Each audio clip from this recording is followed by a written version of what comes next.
Thank you very much for your time, David. Um, First, I would like to introduce a little bit about myself and what we have done in China. Actually, aging population getting uh, very fast in China now, and the government and the whole society just started to pay a lot of attention to this social problem.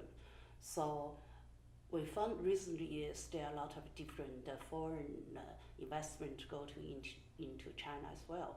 So um, what we like to understand is how to understand the foreigner care, culture, and how to do the business in China because this is a very new area. There are a lot of different so during past 5 years since 2013 to this year, 5 years experience, uh, we have a lot of big project in China for aging care, but it's not successful. So we don't understand the lot of things Sure. for this industry. So what I would like to um, ask you is how do you understand this industry, especially uh, based on a business background, how to go to into this industry, Right. like all of other enterprise in China as well. Yes. How to get into this industry? It's the very beginning. Well, at the very beginning, we were one of the first for-profit operators in the United States, and that was over 30 years ago. And in many ways, what we experienced in the United States are the same things that you're experiencing and other operators are experiencing in China today. Because first, it's more than just operating a business. It begins as an education of the consumer, because the consumer doesn't know what senior housing is. And also, social norms have to change. So traditionally, people probably stayed in the home, as they did in the United States. And so they were cared for in the home unless they had a serious need, and then they went to a nursing home. Those are all very similar to what is going on in China. But for a variety of demographic reasons and social changes, then people found that it wasn't either practical to be taken care of in the home, because homes started getting smaller. Both of the children were working, so there wasn't anyone to care for mom or dad in the home. And you have the added problem of, the limitation of number of children there are to care for the residents. But we went through all of those same things in the United States. When we built our first community, people came with the expectation that it was a nursing home. And it took a lot of time, the first several years, almost a decade, we were spending educating people as to what it was that we had to offer. And now, after 30 years, the U.S. population knows and is interested in what we have to offer as distinctly different than living at home, but something that appeals to many people. We suspect the same thing will happen in China. There will be growing pains at the beginning. There will be that education process of the consumer. It will also be an education process of the operators at the beginning, which happened in the United States. So there are many people that did it, but not too many that were successful. And it took some time for, sort of the operators to get their act together and to be professional and to learn what they needed. And luckily, we were one of the ones that survived. So actually, at the very beginning, all the countries are saying you have to have a customer education. Yes. You have to tell them what's special things to do. It's different from people care at home. Yes. So for the Americans, that's the same. That was the same. In fact, when the industry really, really took off in the United States wasn't when we provided a product that the children were comfortable having their parents be in, but when the parents themselves said, I don't want to live with my children. So when that transformation happened, they said, and not that is this an acceptable thing, but where they were saying, I don't want to be a burden to my children, or I want to be able to travel and not have to worry about, being a caregiver for my kids' children, my grandchildren. I want to do that when I want to do it, but I don't want to have to do it. When that transformation happened, that's when the senior housing industry in the United States really took off, is when the seniors are saying, this is what I want to do for myself. So I think that's going to happen also at some point. But we're probably a little ways away from that in China. Yeah, actually, there's a little bit culture background difference. Yes, big cultural. Between China and American. Because in China, most of family traditionally, Right. you have to look after your parents and your grandparents and 4 or even 5 generations as a big family living together. All living in one house. Yes. But now, It's different. yes. Everything's different. Yes. So we found for the elderly care industry, it's very difficult thing. It's about core value, because when we started to do the business, we found a lot of people think this is a very traditional industry business model. You have to calculate how much invest, how much product, blah blah blah. A lot of this business model people talk about, but actually we found, especially young generation, they don't want to stay in this industry. They don't want to do a care for the elder people. So we face big problem for the young generation to get into this industry. So what's your core value for last 30 years to do this business? Well, it's interesting that you would say this, because you're hitting on something that we determined very early on was important. So there's really 3 stakeholders, right? There's the customer, who is the senior, and then there's the investors, the money side of the business, the investment side, which unfortunately in this industry is quite intensive. So it takes a lot of money to build, these communities. And then last, the associates, the employees, if you will. And while you have to pay attention to all 3 of those things, every company tends to lean one way or the other in terms of its values, whether that's sort of being resident-centered or being, sort of money-centric, or being really building a culture of the associates. From the very beginning, we thought that it didn't make any sense, that we couldn't accomplish the other 2 if we didn't first start with having a company whose culture, that the associates wanted to come and work for us and work with us and be a part of who we are. Because then the profits can come, the good care can come, but we have to, sort of the motto is, you have to take care of the associates before you can expect them to take care of the residents. And so we built and have, from the very beginning, spent a lot of time and energy making sure that our culture, that we have a fun place to work, that we have a meaningful place to work, and that people can be rewarded and acknowledged for the good that they're doing working with us. And we attract people who want to work in this industry. So we're not the kind of company that says, okay, if we pay a little bit extra, we'll get someone. For the most part, we look for people who are drawn to this kind of industry, that are drawn to caring for others, and then match our company to be the kind of company that matches that, so they want to work here. And we do this a number of ways, but that's been core. Some of our operating principles that make that happen is, one is that we have fun, because this is a very serious business, but you can't take it too seriously. You have to enjoy what you do. So making fun be part of the culture is important. And that's through celebrations. We spent the whole weekend, or the whole week this week, with our team in Tucson, and we had sort of Olympic-style games where we had people competing and that sort of thing. In fact, we had everything from like horseshoes to a Master Chef style salad making contest. So we brought the chefs in and people doing that, and then we had trivia, and then we had painting and poetry.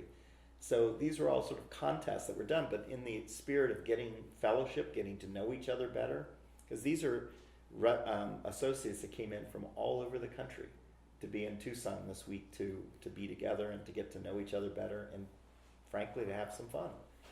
So having fun is important, acting with integrity. So we obviously have made our reputation on always doing the right thing.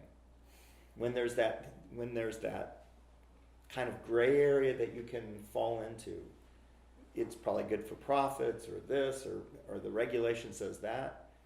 We've always said, do what's best for the resident and you never ever have a problem. If there's a question, if you do what's right for our residents, we will profit in the long run and you never have an issue.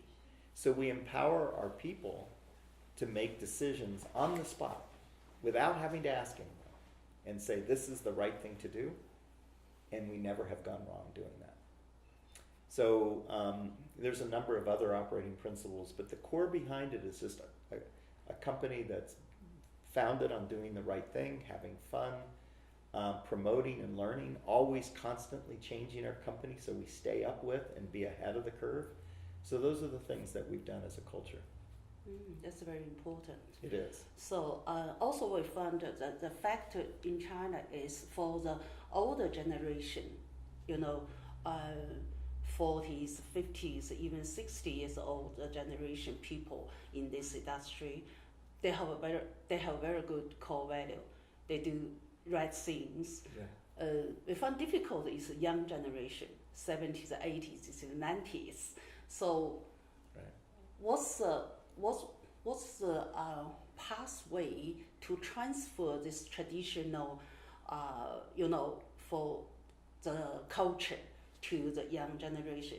What we do is we think only training. We got a lot of training, training, and also we have a sort of activity like you said as well as a group. Do the travels or visitings or learnings. We're actually trying to do some of this sort of activities, but the result is not that very good.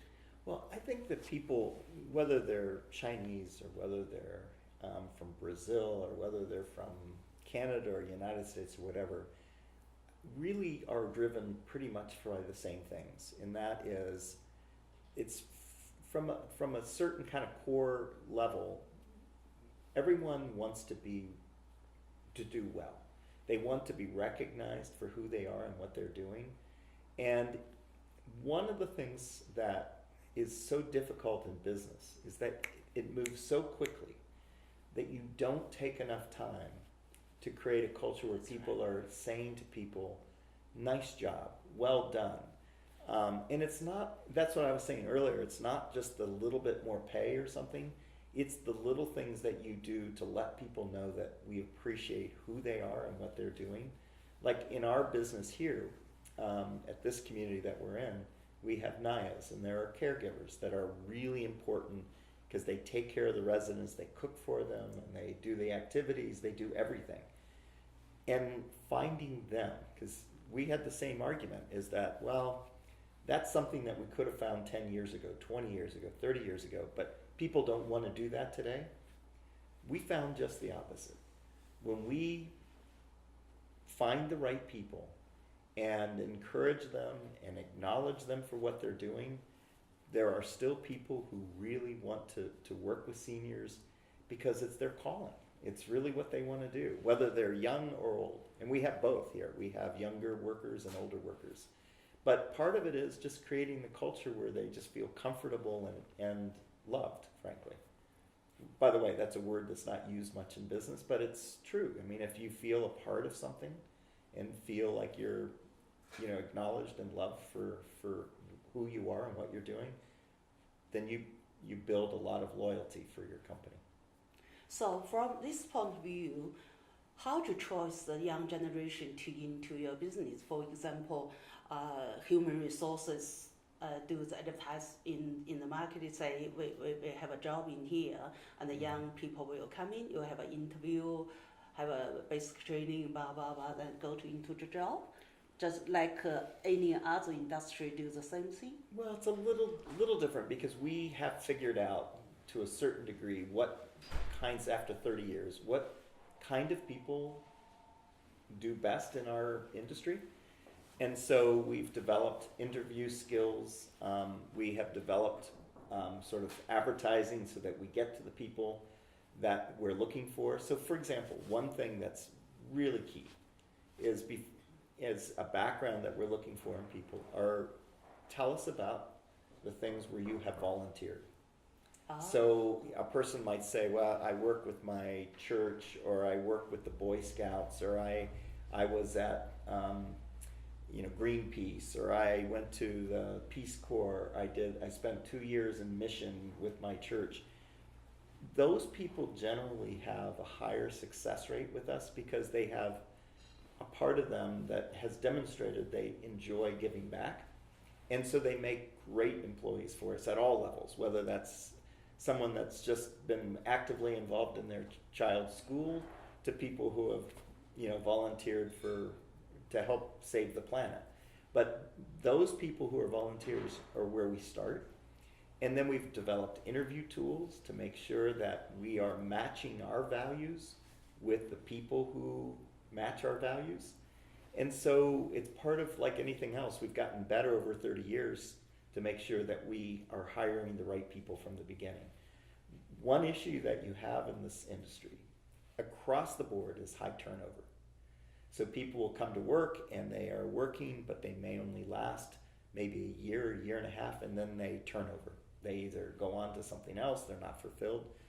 And what happens to care when that happens, and when there's turnover, is the care isn't as good. Because if your mom is used to having Joyce take care of you, and she's gotten comfortable with that, and then Joyce is gone, it's a big disruptor for that senior.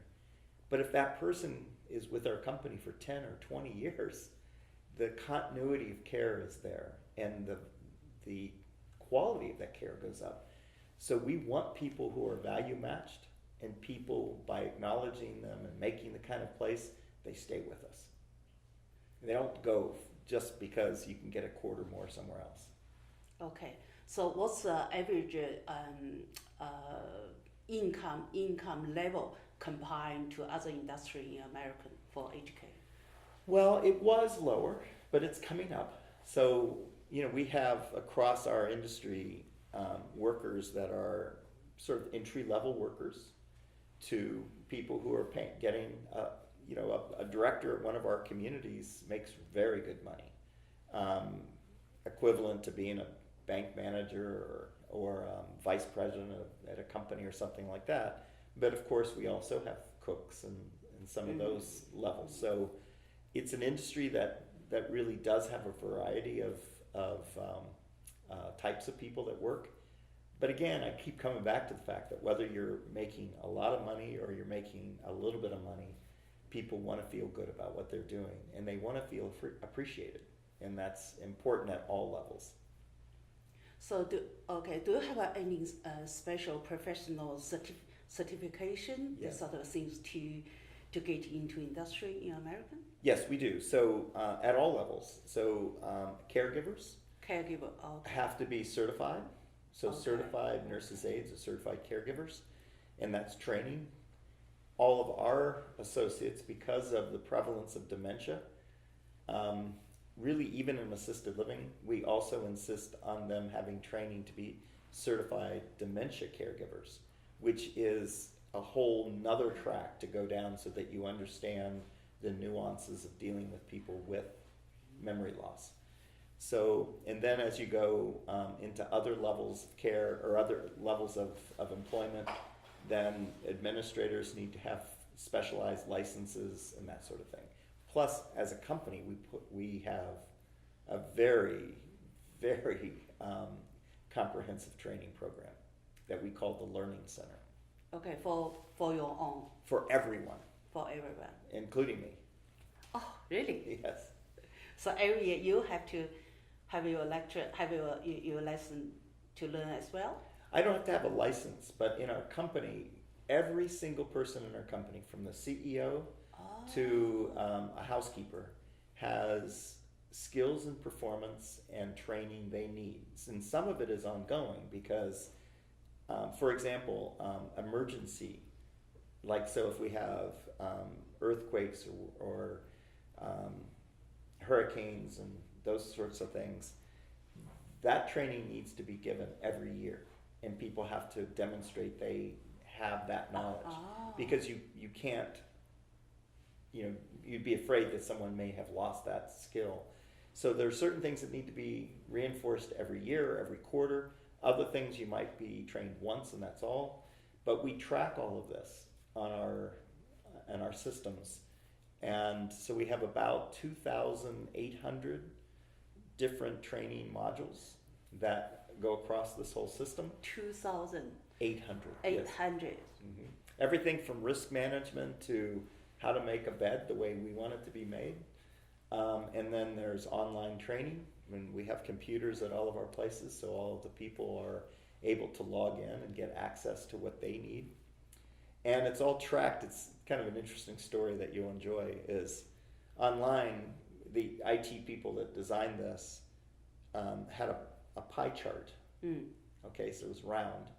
And if you had 50% of the training, 50% of your pie would be purple, and the rest of it would be red, meaning you didn't have it. So the more you got purple in your training, the better, right? Because you were better trained. That was not the intent. It was just they just arbitrarily picked colors. But being a purple pie person in our company became a source of pride for workers, that they were fully trained. And so they wear badges that have purple circles on them. We have some of our directors have made pies, like a blueberry pie or a purple pie, so that when they have achieved all of their training, they award them with a pie.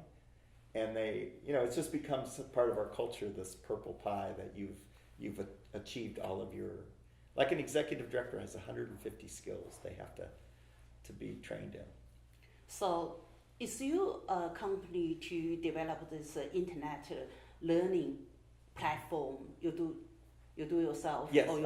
Oh. And that's being ported over with Watermark China. So we're creating the same, it's called Watermark Connect. So we now have Watermark Connect China, and it's all in Chinese. But we also are looking at, it's not just language, right? There's also the functional, because there are certain things that don't port over to China, and certain things that are specific to China that don't exist in our system. So we're in the process of changing all that now. But it's not just learning. We also have the policies. Yes. Most policy books, I'm looking at the bookshelf behind me, they just are on the shelf. Here's my policy and procedure manual. But who really knows it? So we've done that too, where the policy and procedures at Watermark are also part of that process that people have to get the skill, know the policies, understand the policies, and sort of test on the policies to know they have the skill. And that's also tracked online. So you can track every staff in your company, how many hours you have learned by yourself, right, or you join the different seminar program. That's exactly right. I was having lunch at one of our communities, and the person didn't do a very good job of serving me. And, this happens, right?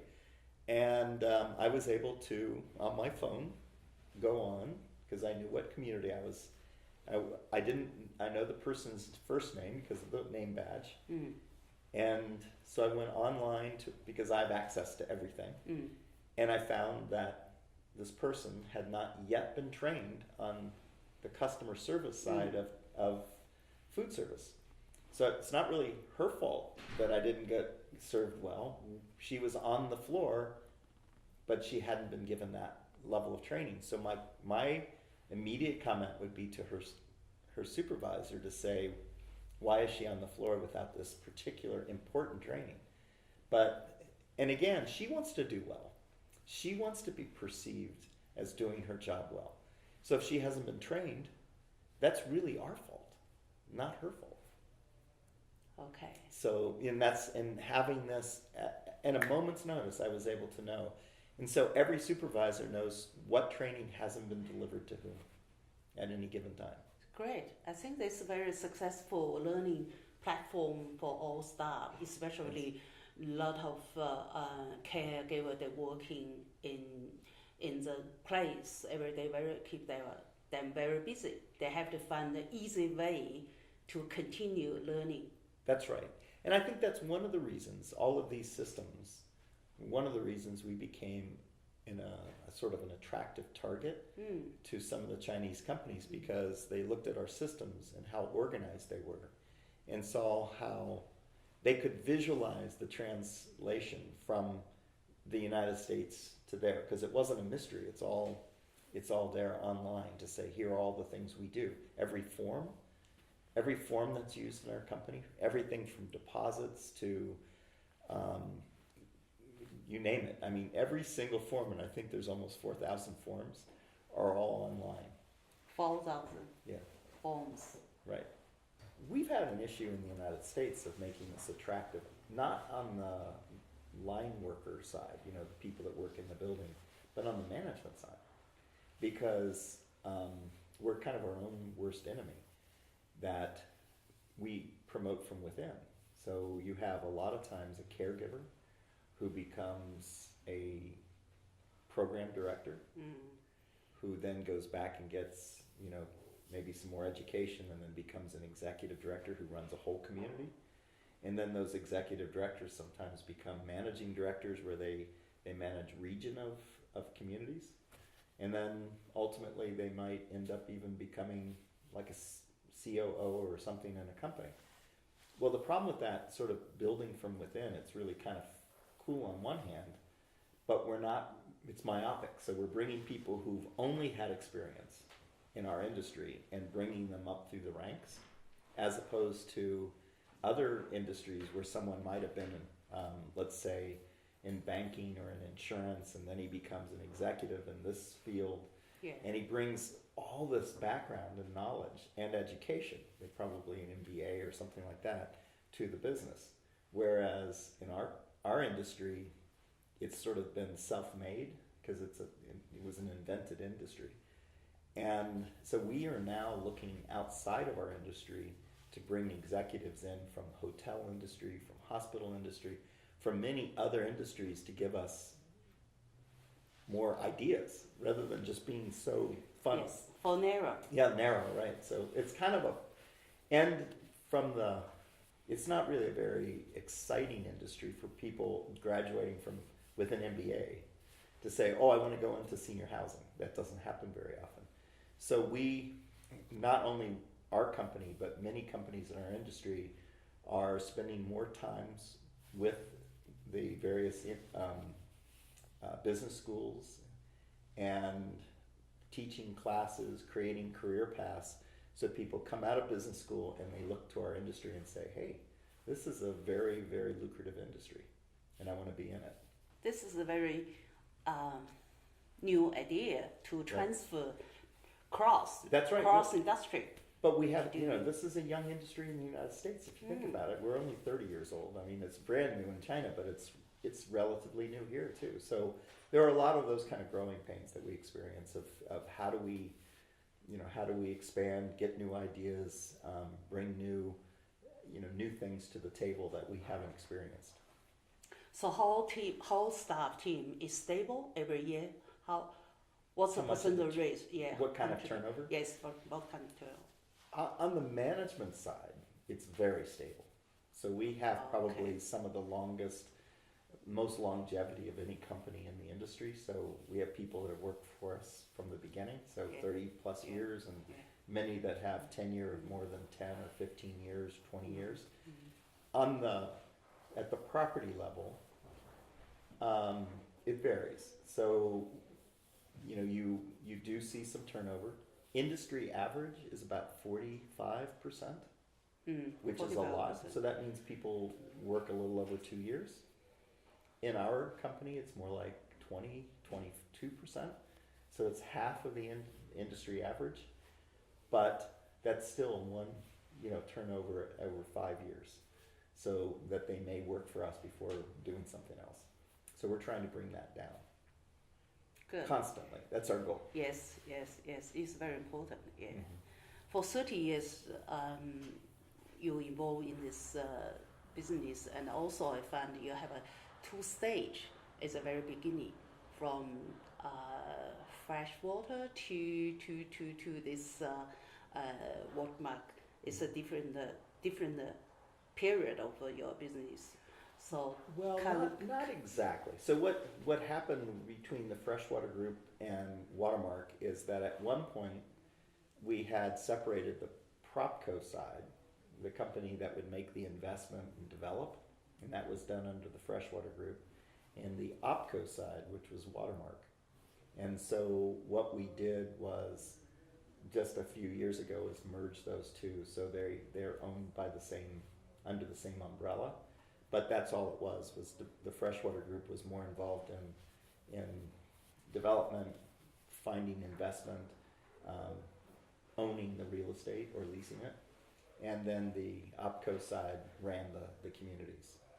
Oh, okay. Before that, there was a company called The Fountains. Yes, the Fountains. Yes. Yeah. Now that was the predecessor to Watermark, and that was a company that I formed at the very beginning, back in 1986, I guess it was.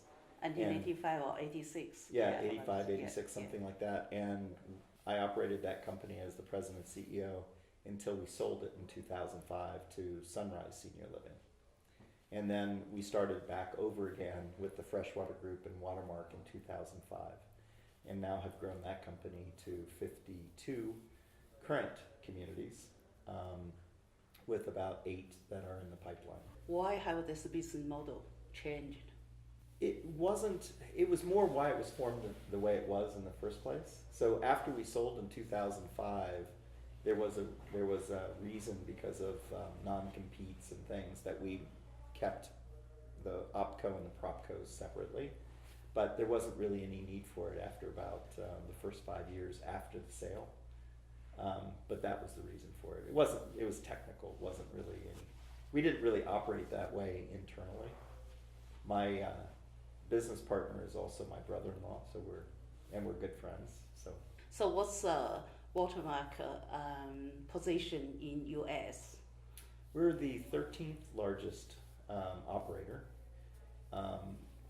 Probably a little higher this year because since the last survey we've added 10 or 12 communities, so we'll be approaching the top 10 here. Oh, shortly. okay. Mm-hmm. Okay, that's good. Mm-hmm. So we found it's getting more. The trend is getting more and more less big company to do the job. Yeah. Like in China, we have maybe thousands or even 100,000 different little program everywhere, every province, every cities. Yes.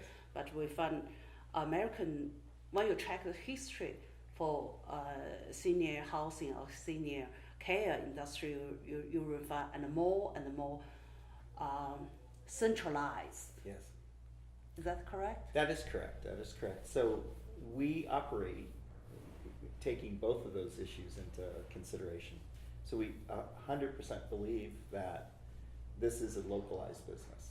So we are in a retirement community today, and we have a person who runs this, and we give her a great deal of autonomy to run her own community.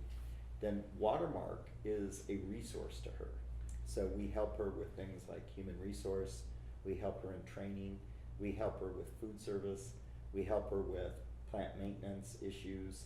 So we bring this network of support to her so she can do her job easier. So she can be little, but have all the benefits of being part of a big company, but with the philosophy that she can make her decisions as the director of this community on her own. So it's like we have 52 communities operating, so we sort of have 52 CEOs, if you will, of those communities, with a company that provides resources and support to them.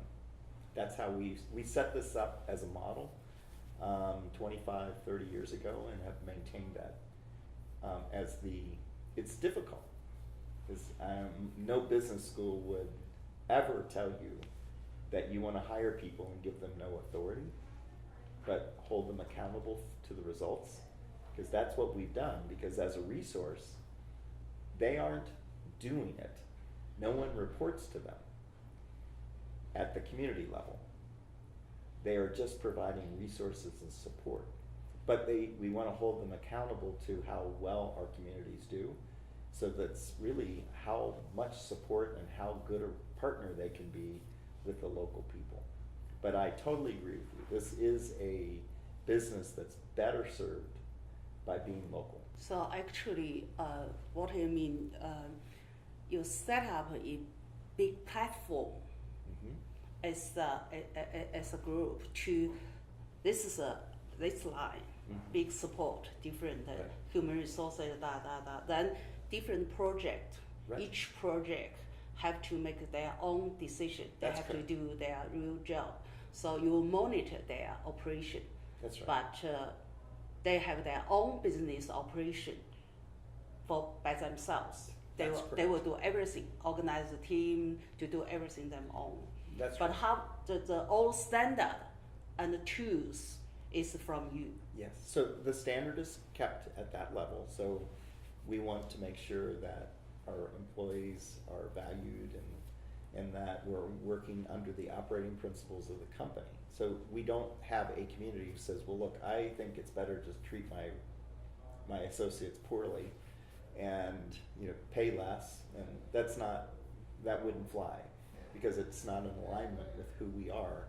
But in terms of decisions they're making on a day-to-day basis, which happen all the time in this industry, is what do I do about this? What do I do about that?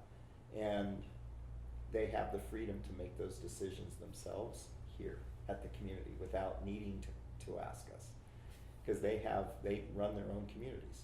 And that's what I said earlier, that whenever we empower our people, whenever there's a gray area where they're not sure which way to go, that if they live by the idea that whatever's best for the resident is going to be the best answer, they can't go wrong.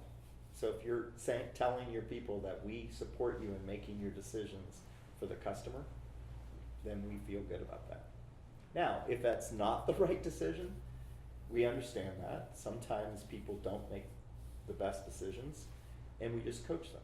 So the next time they're equipped to make a better decision. But we give them the freedom to make the decision.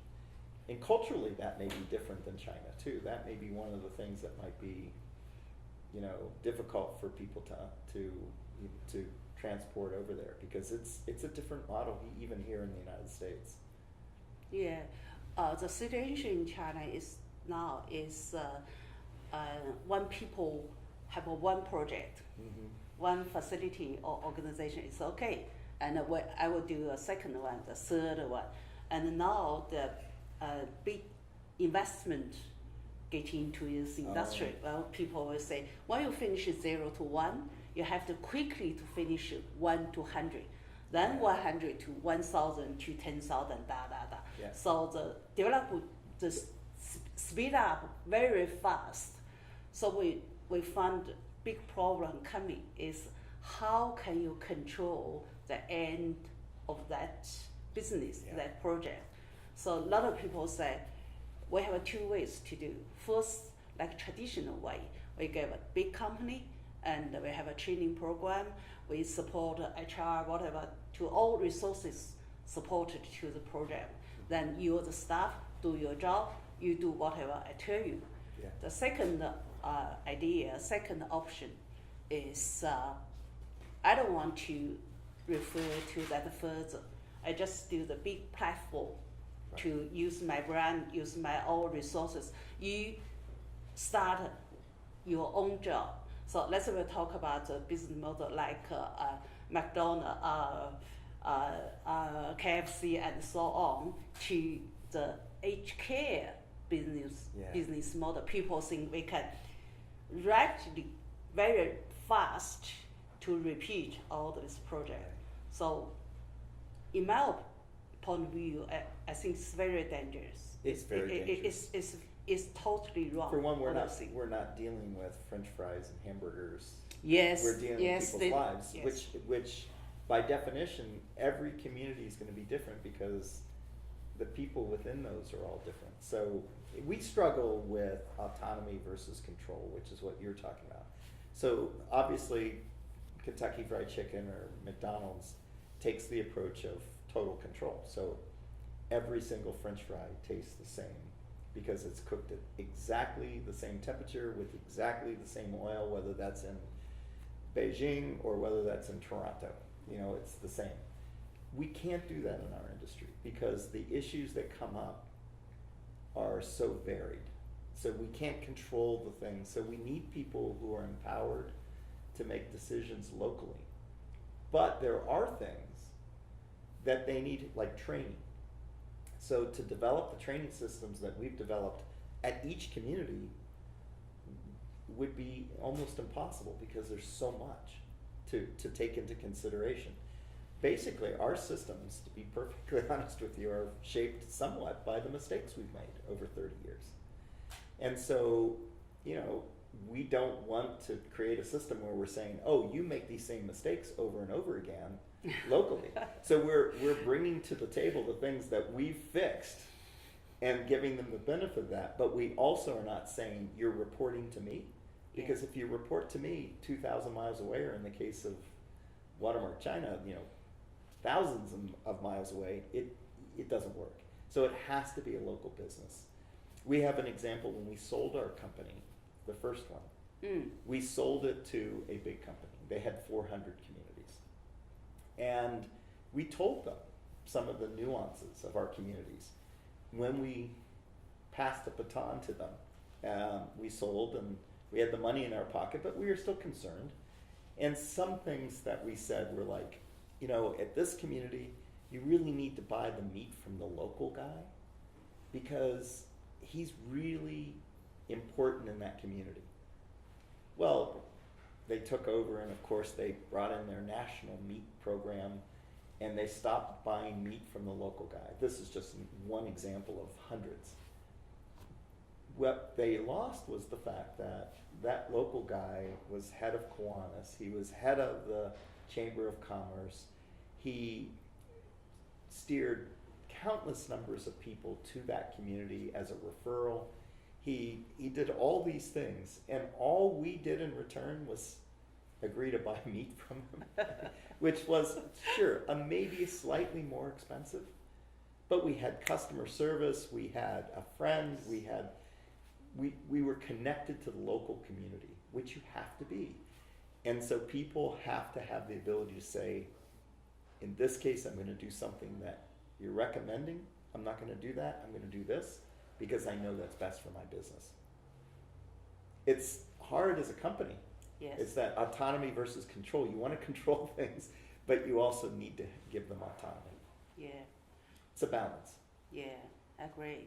So for each project, investment, construction, and the develop, and later on the operation and the services, these three parts in China now is always one group to do all for three things. The reason is, first, we don't understand these three parts, their main duty. We don't really understand. The second, we couldn't find very good operator. So, for example, like a hotel management company, so we couldn't find this operator. So we have to do everything for yourself, for the developer. Right. It's big problem. They're stuck in there. Right. So, what's American? It started that way. So, Okay. I mean, it's not dissimilar to what happened in the United States in the hotel industry. So the hotel industry started with, you know, entrepreneurs that said, you know, I'm going to build rooms and I'm going to operate the hotel, and then they became an operator, and they also then would do the next one and the next one, until the hotel industry matured, and then there were some operators that became sort of to the surface as the best operators.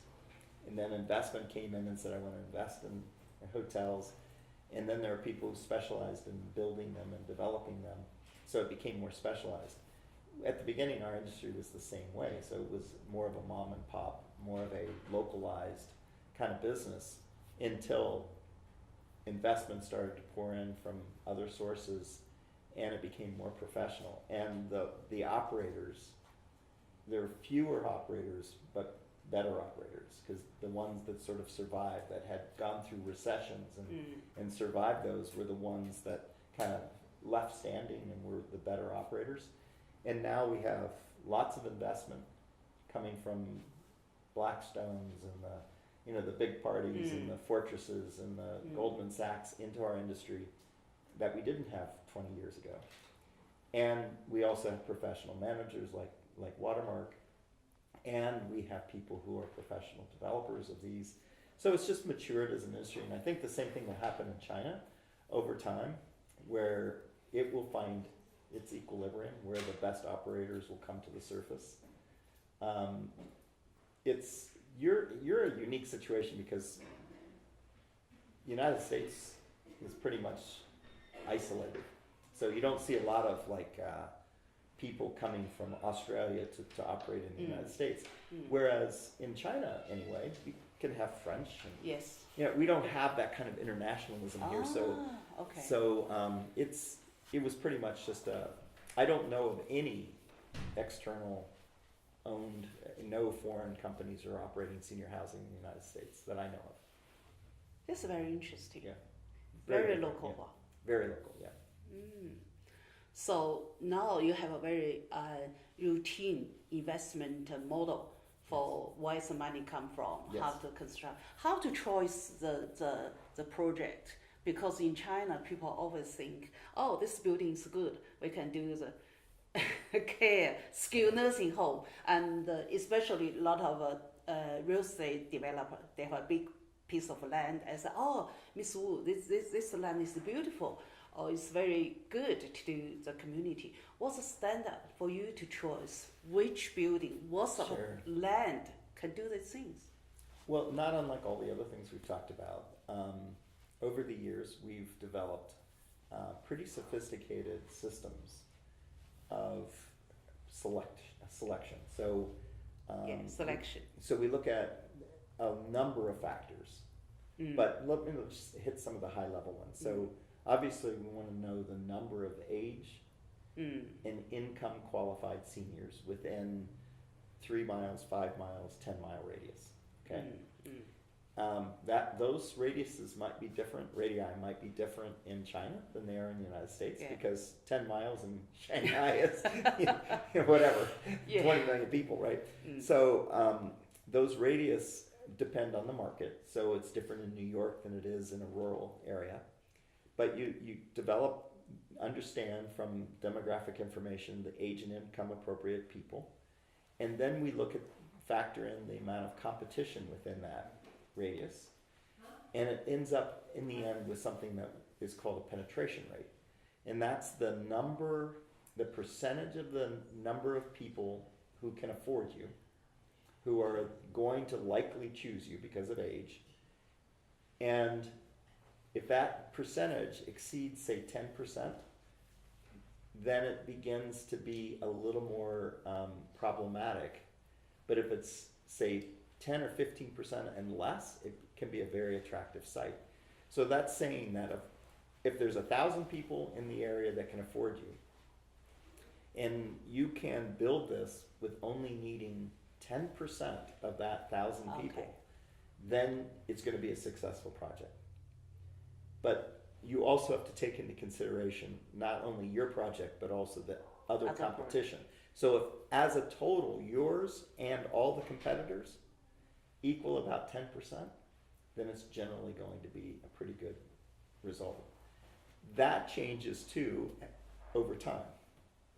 So right now in some markets, we would accept projects that may have 20 and 25% penetration.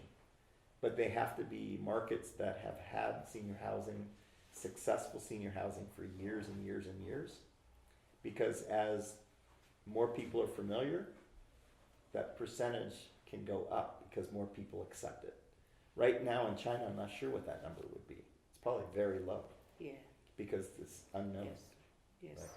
Ah. So then we look at probably 2 or 3 opportunities a week that are presented to us, and we run an analysis. It's not just that, we also look at adult caregivers within that area, distance to hospitals, we look at traffic patterns, we look at probably 10 or 15 metrics that we can do overnight. So we can take the site, run it through our model, and then stack it and rack it against all the other opportunities we've looked at. So if one comes to us and it's in the top 10% or 5% of everything we've ever looked at, then we might be very interested. So we turn down a lot of projects, that's the bottom line. So another question is about asset heavy and asset light. It's the very beginning when China started to the elderly industry. People will mix these two together, and they will ask operation team to get all invested money back within very short of time, 3 or 5 years. You have to get all money back. So it's very difficult and very stressed for the operation team. They're not focused on the daily management and how to serve the elderly very well. Right. They will focus on how to sell the product to the customer to get all money back. So this will face big problem in China now. We suddenly realized after we did a lot of study for the foreigner case, we found it's different. Asset heavy and asset light must be separate to calculate their profit model. Is different. Yes. Explain something. So we don't first. use the term asset heavy and asset light, but I think I know from what I was told. But first of all, I'll respond to what you said, because it's something we learned in the United States, is that you do have to match your capital, to the opportunity. So if they're mismatched, that would be like having a customer who is 50 years old and moving them into a community with 80-year-olds. It wouldn't match up. It wouldn't be a success. And the same thing is if we bring capital to the table who are looking for short-term returns, but our business model is long-term, then you have a problem. And it's something that we individually, as our company, experienced along the way, where we didn't match up our capital correctly. We needed patient capital when we had inpatient capital. And also, as an industry, I think we learned that the maturity of these communities is a little longer than, say, an apartment complex or some of the other asset classes. So it's taken some time, but over 30 years now, everything's lined up correctly. But in terms of our philosophy, we don't do very much, if any, management only of assets.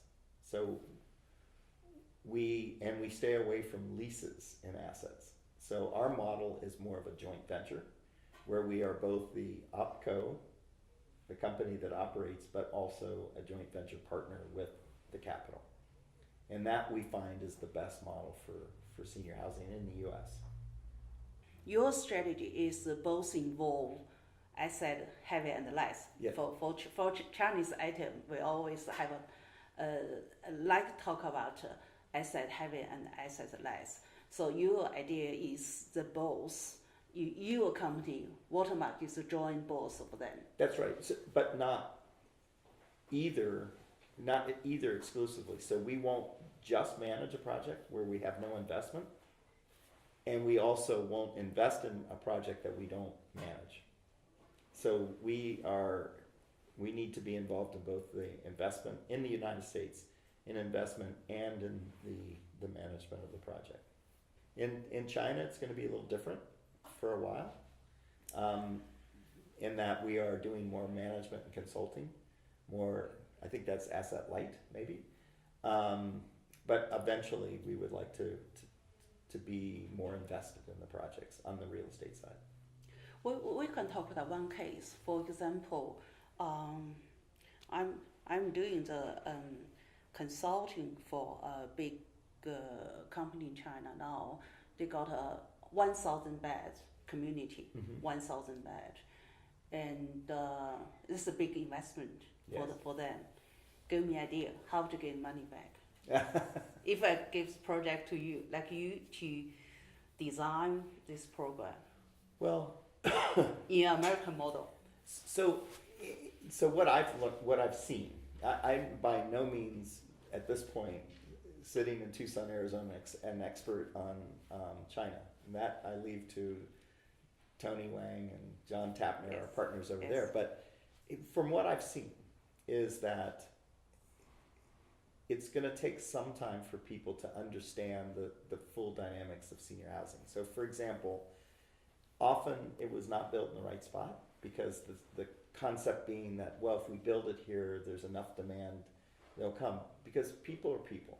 So whether they're in China or whether they're in the United States or whether they're in France, they want to live where they want to live. They don't want to live in an area that's way away from their family or from their doctors or from those things. And so that proximity in neighborhood is important. And in China, one of the issues, until the government, I think, changes this, land drives everything. It's so expensive that it's more like we found a piece of land, now let's put senior housing on it. And it really should be, we found a great spot and for senior housing, let's go find a piece of land for it that fits that. But it's, the tail is wagging the dog because of the model in China where land is so hard to come by and not necessarily in the spot that you'd want it to be. Or if you're in the spot you want it to be, it's so expensive, you can't afford it. So if the government wants to do anything in the next several years to sort of encourage senior housing, then they need to help with the land values in those areas where seniors need to be or want to be. So how long normally do you think we'll get all invest money back for this, for elderly industry, for senior housing project?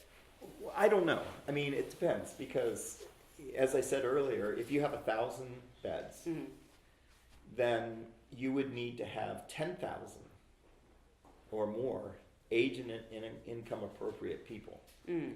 One of the issues in that immediate area, the people in the area where people want to choose.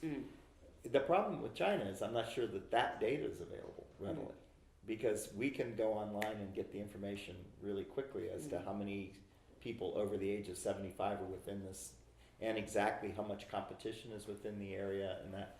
And so we can accomplish that in a matter of a few hours. In China, that may be more difficult. So first, we're operating without as much information as we have in other markets like the United States. So we have to do that with more primary research to find out how many people are there, how many people would choose this versus how many actual homes are in that area. So that's a little more difficult, a little more challenging. And then let's say that it is appropriately sized so that there is demand for 1,000 beds. The other issue that I think that you'll have in China for a while is making sure that you're charging the right rate. And the right rate is one that will support the operation, but one that is attractive to the customer. And not, in China, not always does the customer have the money, but it might be their sons and daughters have the money, which is another layer of complication that we don't have in the United States. That while a small percentage rely on their kids to pay, I think it's going to be larger in China for a while. For example, for this 1,000 bed project, what's your expectation for your normally to get occupancy rights? Well, so first, we don't have 1,000 bed communities. So let's say a normal sized community, which would be 150 to 200 units here. So our expectation would be that the length of investment for that, if you're developing it to the end, is probably 7 years before you really truly have received the kind of the ultimate return on the investment for the money side of it. 7 years. So it takes time to develop, it takes time to Yes. fill, Yes. and it takes time to make sure that you're optimizing. So you may fill it up, but then maybe a year or two after it's full, then we're really optimizing at that point. So you mean how we talk about from A to Z, the circle will take about 7 years. 7 years. To Now, if it's- finish. And that's if everything's in equilibrium, Yeah, so yeah, that you have enough yeah, people to fill yes. it and that sort of thing. And some do better. So we have one that we started developing in Florida, for example, where we started developing it, filled it up, and sold it in like a 3.5 year period. Oh, So that's that good. was faster. Smaller project, only 120 units. But a big project like 1,000 units in a market where we're educating, I would think you'd need patient capital. So what's the average profit rate, do you think, for this industry Um, normally? So I'm going to speak in terms of internal rate of return. Okay, Yes. may not be the metric, but that's kind of the metric that's used in the United States. Is our partners are looking for somewhere in the mid-teens rate of return. So something like 14, 15, 16% internal rate of return over the life of the investment. That might be, if you're looking at a return on cost, might be something like 8, 9% return on cost. Actually, it's quite stable, is that correct? Yes. It's not very high, not up down like other Right. industry, but stable. Pretty stable, yeah. Pretty stable. That's right. stable. So how many years normally for elderly people move into the community? How many years normally they will stay in? Do there? they stay? In our business, of course, there's several components of the business. There's assisted living, and there's memory care and independent living.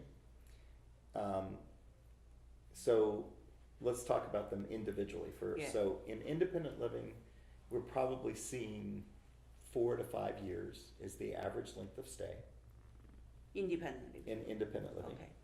Probably be longer in China because they're attracting people at a younger age, so it'd probably be younger. But in the United States, it's probably about a 20% turnover a year, so that's 5 years. Assisted living is about 2.5 to 3 years, is how long they stay typically. And in memory care, it can be about the same as assisted living, but probably in that same 2.5 year to 3 year time frame. But if you do them all together, then the length of stay might be something more like 6 or 7 years because they're coming in independent and going through the continuum. So it might even be longer.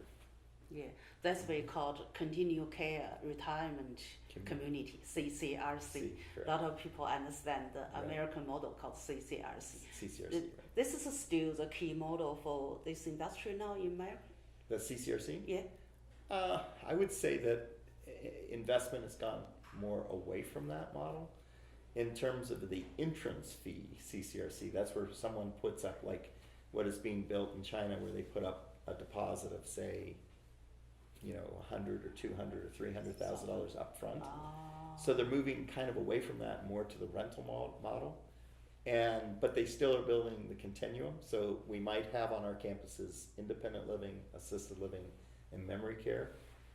Like this campus has assisted living, memory care, nursing, rehab, and hospice. So this is a continuum. So you separate different paths. Yes. So people can get into any specific path Correct. when they need it. That's Not like move into a community living there more than 10, 15 years like Yeah. CCRC. Right. So in our models, all of the models that we're doing now, they can enter at any point. So they could enter independent assisted living memory care community at just memory care, if that's their need, if we have an opening. So the reason for a lot of investment away from CCRC, like you said, is because the entry standard is too high. It Is that is. correct? Yeah, and it's a couple of reasons. So the capital investment reason was during the recession that we had in 2008 to 2011, senior housing did very, very well.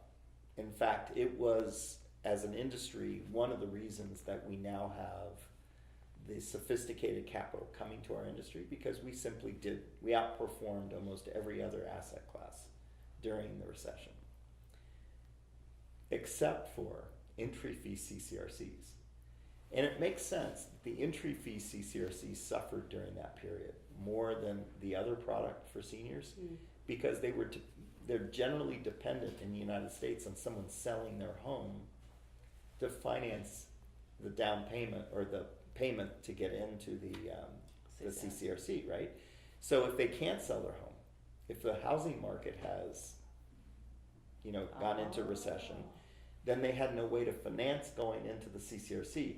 So the capital sources, the big institutional capital sources, recognized during the recession that didn't work, and institutional memories are short. So we probably will see capital coming back into this soon. But for the last 10 years anyway, capital has stayed away from the entry fee model and gone more into the rental model. Okay. Here. Okay. I don't think that's true in China. I'm not sure with the economics related to the land cost that a model other than an entry fee can be sustainable there, but we'll see. Okay. For CCRC model, who is going to hold in entry fee, this big amount of money? No one holds it. No one holds it. No, the Investor. the operator investor gets to spend it. Oh, okay. How about people move? They have to get money back. But they're dependent. So our model here is, so if I moved in 10 years ago, Yeah. and I now have moved out or I've died, I'm not owed my entry fee refund until you move into my apartment. Okay. And when you've moved into my apartment, now I have funds to pay the. To pay the. So it's all contingent liability. So I can spend the money that I received 10 years ago Okay. because I don't really owe it to you until I have a source of repayment. Because why I talk about it is this question, because in China now we have things happen is entry fees hold in the real estate developer hand. Like you said, they can spend this sort of money. Right. And the thing is, when something happen in the capital chain, they can't get a new customer in. Okay. The big stuck in here. The problem happens. That's what we had during the recession. So someone died, moved out, their estate is looking for the refund. No one can sell their home to now come in to replace that person, and they waited and waited and waited for their refund.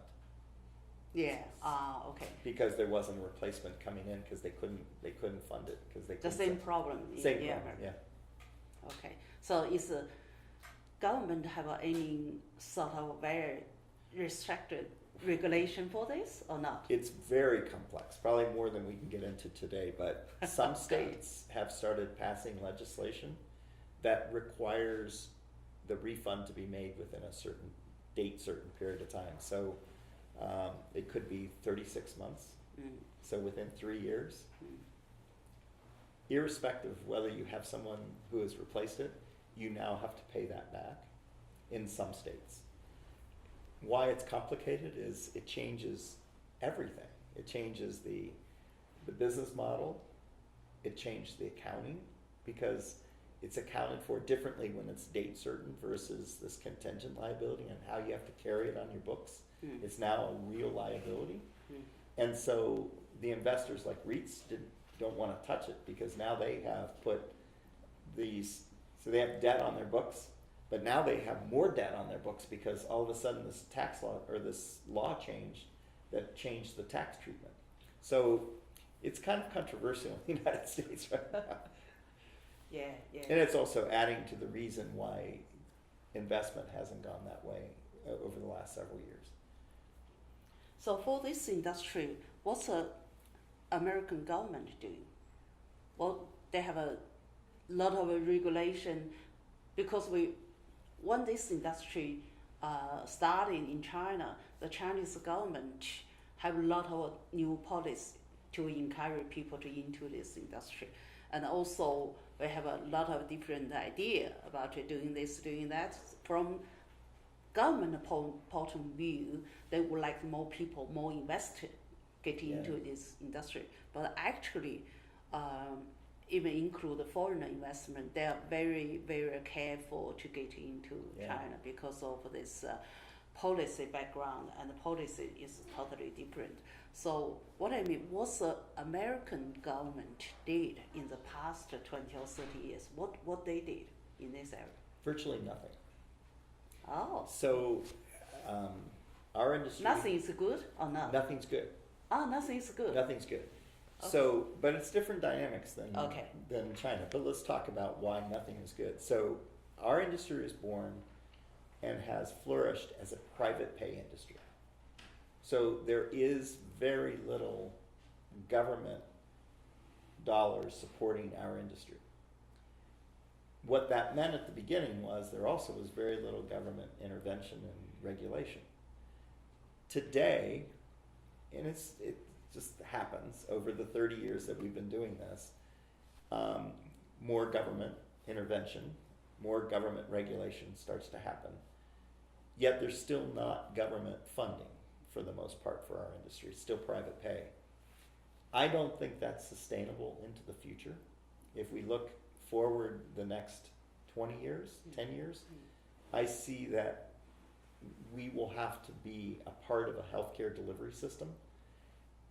So it'll be hospitals, it'll be nursing homes and senior housing all working together to provide the most cost-effective care to our residents and to the population. So that might look different than it does today, in that there may be a system that's provided a capitated rate. So they're getting this much money to take care of people from this age all the way to death. And what's the best way to accommodate that? Well, they can't ignore us then. We have to be part of that solution because we're a less expensive solution than, say, a nursing home or a hospital, certainly. So they want to have more care being provided at our level. And so we're going to back into government pay, whether we like it or not, and more government regulation, whether we like it or not. Now in China, it's a bit simpler because the lever that I see in China is land price. So the government can be, and the government owns the land. So if the government can simply make more land affordable, then I think everything will fall into equilibrium. So it's probably simpler there than it is because it's pretty complex in the United States. And also then we have, same thing as China, we have states that differ from the federal government. So you have state intervention. So you maybe in one state you have nothing. In the next state you have big regulation. So then that makes a multinational or multi-state company like ours more difficult because it's, everywhere you go is slightly different. Because Chinese government issue a policy called 9073. 90% home care, the service delivered at home, 7% community, even micro facility for the elderly, they care, and also 3% into the organization or like this. So 9073 model in China trying to establish integrated care system for whole society. Yeah, so here's some issues that we have found in our industry over 30 years is that, and it's good news, bad news story, that people live longer and live healthier and cost the government less when they choose to move into a place like ours. Now, here are some of the reasons. One, they're generally environmentally, they're not dealing with steps. They have handbars, handrails to go down the rails. They have nutritious food, someone overseeing their medicines and all that sort of thing. So this idea that keeping people at home is the best place is not always the best from a cost perspective. It might seem like it is, but if you looked at everything in terms of how people at least in the United States, we spend the majority of the money that the government spends is spent on people's last year of their lives. That's where we spend most of our Medicare dollars and our healthcare dollars. If we can increase the quality of life, but decrease the amount of money that's spent at end of life, then we would save billions in the United States. So we might be more of the part of that solution. And the other part of that is it's thought, because social norms are changing. More seniors are living alone as opposed to with family. And so it isn't necessarily also the best emotional solution for people to keep them at home because there's isolation. So they get atrophied in terms of there's no stimulus, there's no conversation, there's no social, there's no vocational where they want to help people out and that sort of thing. People thrive when they are in community, and they thrive when they are caregivers themselves. So whether that's a dog or whether they're taking care of their family, and sometimes when people get old, they're no longer taking care of any family. So that's why living in the home with several generations was a really good thing, because it keeps people alive, because they're caring for great grandkids, and keeps people vibrant and thriving. But when they're isolated and living at home, that may not be the best.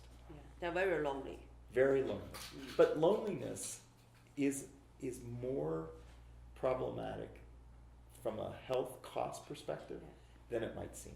Aging in place, they have a different explanation for that. So That's people encourage, say, stay at home as long as they can, but you have to have some certain condition. Well, also, if they can stay at home and they have a huge social network and they're going to senior centers and they're able to get out and socialize and be in networks, it's obviously the best. But not everyone has that. And sometimes you find people, are really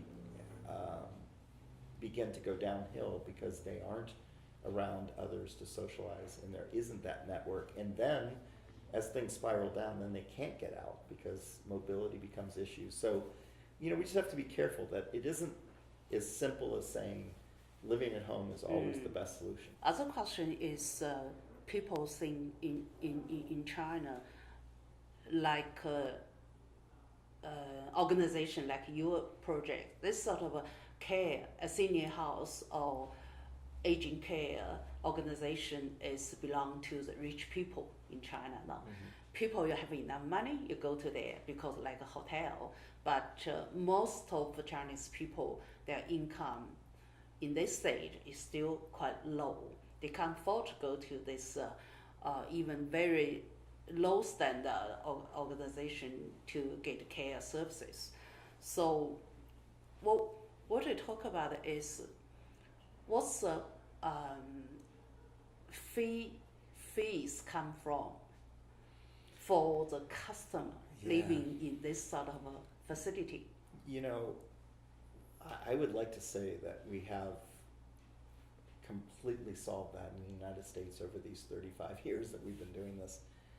But the truth is, it is a business that is unfortunately upper middle income, upper income strata. That there hasn't been a great solution for seniors in the United States solved by what we do. So I don't know the answer. And it's something that David, my partner, and I are looking at now, looking at models where we can perhaps combine, your 97.3, where we have communities where we share some of these beautiful common areas, invite people in for the social aspect and maybe some of the medical aspects, but they can live at home and we can share some of the resources. It's the cost of building these dictates the price, and they are so expensive to build. And even when they're not Taj Mahals, not the most beautiful place in the world, it still costs a lot of money because staff costs are high. At least maybe that's different in China, but I think that's short-lived because I think you're you're going to see wages go up in China also. But we have not solved for the lower middle income and the lower income in the United States. But And Medicaid Yeah. doesn't get it. You know, operators can't make any money with Medicaid, which is our government services. It's a losing proposition. But the other model to solve this problem is when you have an organization like this, like your project, so you can deliver some services to the locals home, Right. to other elderly people, and also community around the project. People can get into your community to enjoy some Right. social activities, even have a meals in here, have some Right. service in here. So you have to have a Totally agree. make a community open, Yes. not close It has to be open, right? have for it that to work. open so people can move like this. Yes. So that's the Chinese government encourage all project to open the door Right. to the locals, Right. to the nearby. Right. We as a philosophy, it's part of, we talked about some of the guiding principles of the company. From the beginning, we've always been an inclusive. We've always shared the idea that our community should be inclusive as opposed to exclusive. Yeah. So even the most expensive of our communities are open in that we encourage people to come. We have cafes that are open to the public. We have education and talks and things that go on that are open to the public. We have community gardens that are open to the public. And some of this is just philosophy, but some of it is also good business. Because when we first opened, for example, we had a community of about 200 residents. And a few of the residents were bridge players, but not enough of them to really have a vibrant bridge club. There was only 4 or 5 players. So when we invited the public into a bridge club, now we had 30 players, so that our 4 or 5 had this community that was outside of their community. And it was also good business because now those other 25 that were coming in got to look at it and go, wow, this is a nice place. So we've always been inclusive. It's not how our industry across the board is. Many of those are very exclusive, where they close the doors and put them behind gates and those kind of things. So it's just philosophically though, but I totally agree with you. But there's still a problem, because there is a point where people will need care, and delivering care to their home is then a one-on-one proposition.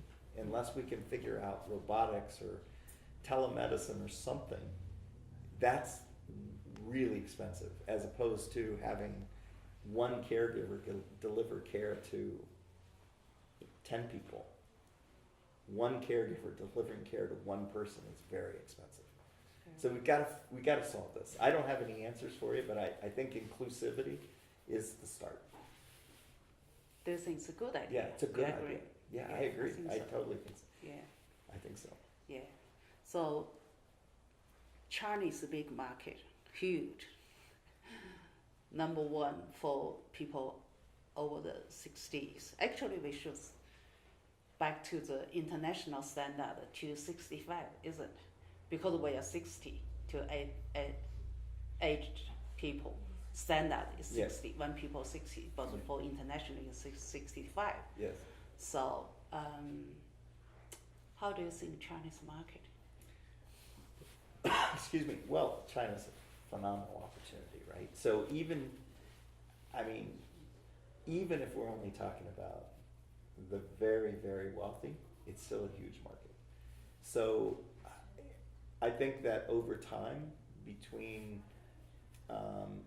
the education process, people getting more accustomed to the product as a solution, as wealth begins to penetrate the older population, because sort of centralized in that middle income versus the older age, it'll be explosive, because when the people themselves have money, I think so. All of these factors, as you look forward, China will be an amazing market.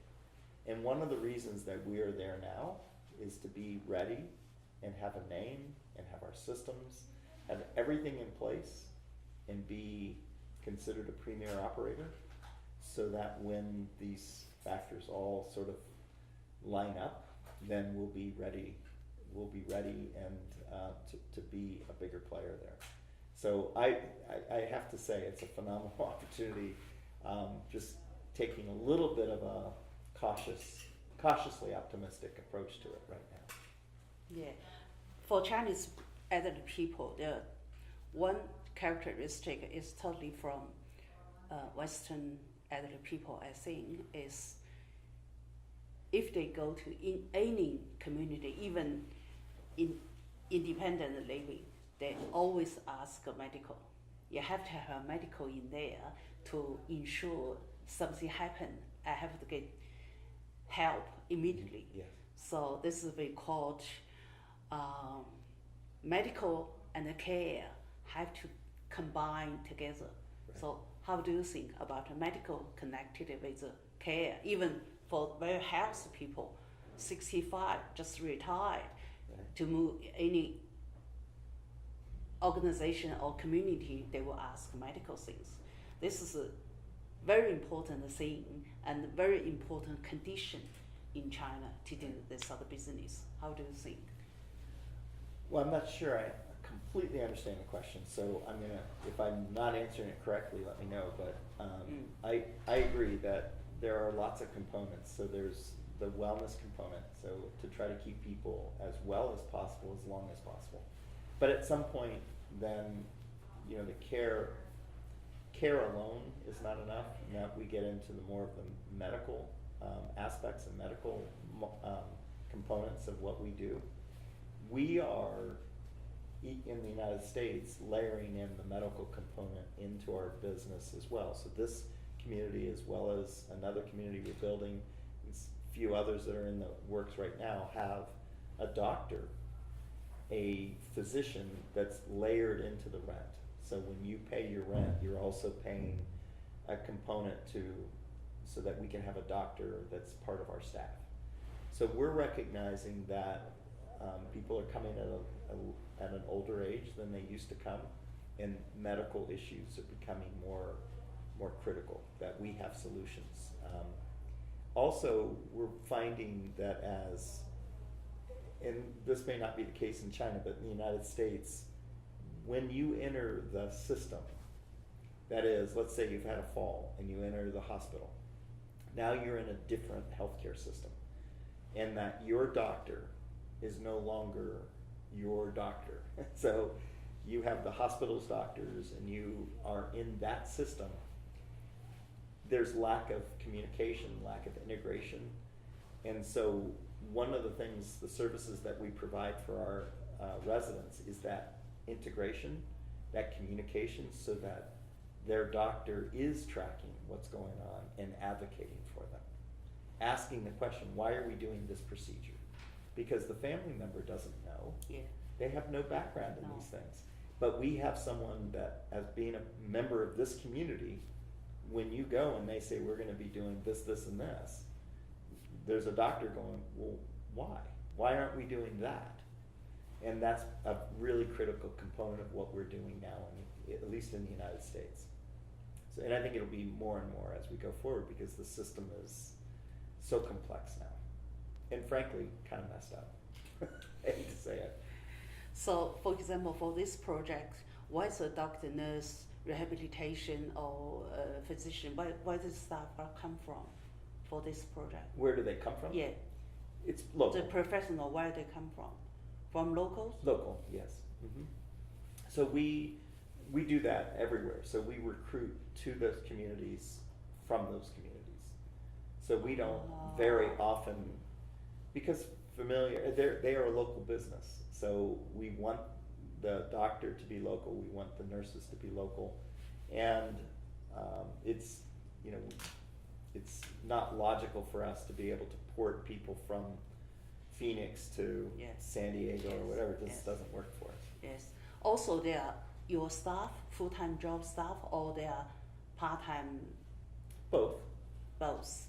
Yeah, so we're being more and more flexible to meet more current lifestyles. So we have people who only want to work 20 hours a week. or they're working another job and they want to pick up 10 hours more. But we also want and prefer as many full-time on our team as possible because of the continuity of the care. Because the less people serving the residents, the better. In terms of, so you're not seeing 5 different people, you have 1 or 2 people that are caring for you. Because then they know you. Yeah, this is because medical system in each country is different. Yes. For example, in China, we have no sort of family doctors or GP in the community level. We lost of short of this medical resources in the community now. So we try, because all resources in top. So every doctors would like to work in a big hospital, especially in the very famous hospital, rather than to go to a community to do the basic services for the local people. So now Chinese government will start to the reform, trying to put resources down to the community. To the community. Yeah, because without this sort of medical resources support in the community level, doesn't matter daycare or whatever, nursing home, it's hard for them to get medical resources and the nursing resources. Right. It's very difficult. Well, that's why we're doing what we're doing. It's because, we're taking it even further to having them right here as part of our community, our retirement community, because of everything you said, because it's getting more and more fragmented, more and more difficult to track what's going on, and there's no one advocating for the patients. It's become institutionalized, and the patients just kind of flowing through the system. And you have to trust that it's right, that they're making the right decisions. But medicine, like anything else, is complex. So, having someone advocate for you, having someone local, having someone in your community is important. So we totally agree with everything you're saying. I think medicine's going to change too in the next 20 years. Yeah. That's another discussion. Yeah, that's right. You can come back when it's not as hot. We can talk about that. Yes, I will. So are you satisfied with Watermark now? With your company now? Satisfied? Oh, very. It's a very exciting time for us because our systems are very developed at this point, and so we're in the process of refining. So we're not inventing any longer, we're refining. We have the size that we can have very, very talented people around us. We also are at a size where we can innovate and afford to do things that we couldn't do before, because we've always been an innovative company, but now we're joint venturing with people or groups like Google and just some really fun things. We have half a dozen research projects going with universities where we're experimenting on things like lighting, equine therapy, plants and gardens, and the sort of the effect of healing on those things, wearables. So we've got all these wonderful, fun things happening that will hopefully make not just our communities better in the future, but everyone's communities better. And being in that position to do those things, of course it took me a while. I'm 63 myself, so I'm ready to move into one of these. But it's fun, and it's a very satisfying place to be. Capital is easy now, so we have people that want to invest with us, and so we don't spend a lot of time chasing capital. It's there. So all things considered, yeah, it's a good time to be with Watermark. We have a great team, great partners, great associates, a lot of creativity around us. Are you worried about intellectual property when you go to China? No.